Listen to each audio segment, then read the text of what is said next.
Hey everyone, it's Jason here, and today I want to talk about editing birds with white feathers.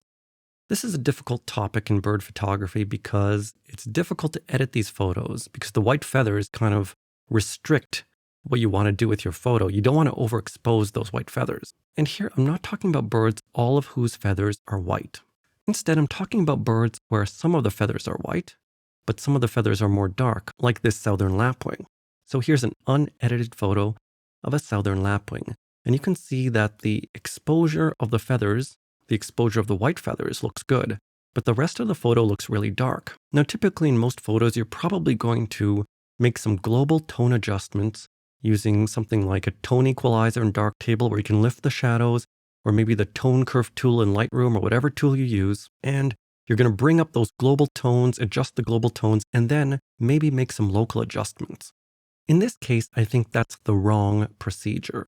And the reason why I think it's the wrong procedure is because if you haven't made any of your local edits yet, just bringing up the global tones, you'll probably have the tendency to overcompensate and brighten the shadows too much. And when you do that, you're going to flatten the midtones. You're going to flatten those tones and the bird is overall going to look flat. Now, in some cases, you might want a flat look with certain styles of photography.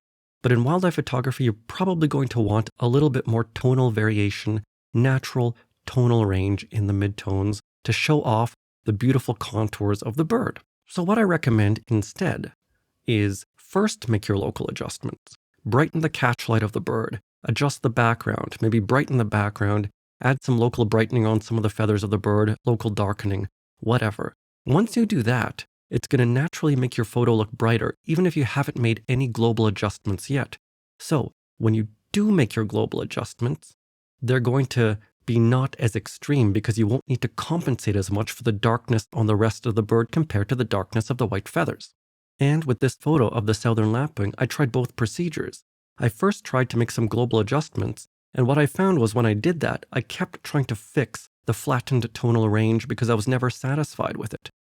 But when I tried editing the photo again by making my local adjustments first, brightening the catchlight, fixing the slight darkening on the top left corner of the background, maybe brightening the feathers of the bird a little bit, making the background a little more vibrant and saturated, after that, I didn't have to brighten the shadows and midtones as much with the global tone equalizer compared to if I had used that tool first before making my local adjustments. So yeah, with most photos, it is true that you probably want to get your tones approximately right with global adjustments first. But if you have a bird with white feathers, or a photo where there's a small amount of very bright stuff, I suggest making some local adjustments first.